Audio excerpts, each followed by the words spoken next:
தமிழகத்தில் கடந்த நிதியாண்டில் 2488 கோடி ரூபாய் டாஸ்மாக் வருவாய் அதிகரித்துள்ளதாக புள்ளி விவரங்கள் மூலம் தெரியவந்துள்ளது. மதுவிலக்கு மற்றும் ஆயத்தீர்வைத்துறை கொள்கை விளக்க குறிப்பில் இந்த தகவல் வெளியாகியுள்ளது. கடந்த 2023-24 ஆண்டின் டாஸ்மாக் வருமானம் 45,855 கோடி ரூபாயாக இருந்த நிலையில் கடந்த 2024-25 ஆண்டில் டாஸ்மாக் நிறுவனத்தின் வருமானம் 48,344 கோடி ரூபாயாக அதிகரித்துள்ளதாக தெரிவிக்கப்பட்டுள்ளது.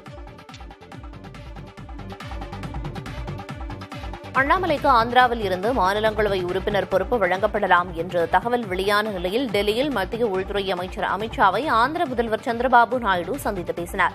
தமிழக பாஜக முன்னாள் தலைவர் அண்ணாமலை ஆந்திர மாநிலத்தில் இருந்து மாநிலங்களவை உறுப்பினர் பொறுப்புக்கு தேர்வாகலாம் என்று கூறப்படுகிறது. இந்த சூழலில் டெல்லி வந்த ஆந்திர முதல்வர் சந்திரபாபு நாயுடு அமித்ஷாவை சந்தித்து பேசினார். அப்போது மே 9ஆம் தேதி நடைபெறவுள்ள மாநிலங்களவைக்கான இடைத்தேர்தல் குறித்து பேசப்பட்டதாக தெரிகிறது.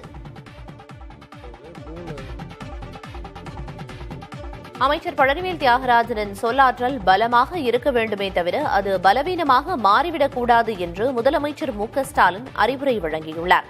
தகவல் தொழில்நுட்பத்துறைக்கு குறைவாக நிதி ஒதுக்கப்படுவதாகவும் தன்னிடம் நிதியும் இல்லை அதிகாரமும் இல்லை என்று சட்டப்பேரவையில் அமைச்சர் பழனிவேல் தியாகராஜன் கூறியது அரசியல் வட்டாரங்களில் பேசுபொருளானது. இந்த சூழலில் சென்னை கலைவாணர் அரங்கத்தில் தமிழ்வேள் பி.டி. ராஜன் வாழ்க்கை வரலாறு நூல் வெளியீட்டு விழா நடைபெற்றது. இதில் முதலமைச்சர் மு.க.ஸ்டாலின் கலந்து கொண்டு புத்தகத்தின் முதல் பிரதியை வெளியிட சென்னை உயர்நீதிமன்றத்தின் முன்னாள் நீதிபதி சி.டி. செல்வம் பெற்றுக் கொண்டார். இந்த நிகழ்ச்சியில் பேசிய முதலமைச்சர் ஸ்டாலின் வாரிசு என்ற சொல்லை கேட்டாலே சிலருக்கு எரிகிறது என்று தெரிவித்தார். தொடர்ந்து பேசிய அவர் அமைச்சர் பழனிவேல் தியாகராஜன் சொல்லாற்றல் மிகுந்தவர் என்றும் ஆனால் அவரது சொல்லாற்றல் பலமாக இருக்க வேண்டுமே தவிர பலவீனமாக மாறிவிடக்கூடாது என்று கூறினார்.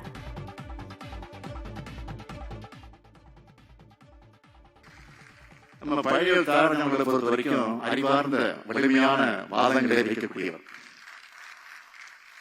நான் அவருக்கு கூட விரும்புவது இந்த சொல்லாற்றல் அவருக்கு பலமானதாக இருக்குமே தவிர அவரோட பலவீனமாக ஆகிவிடக்கூடாது.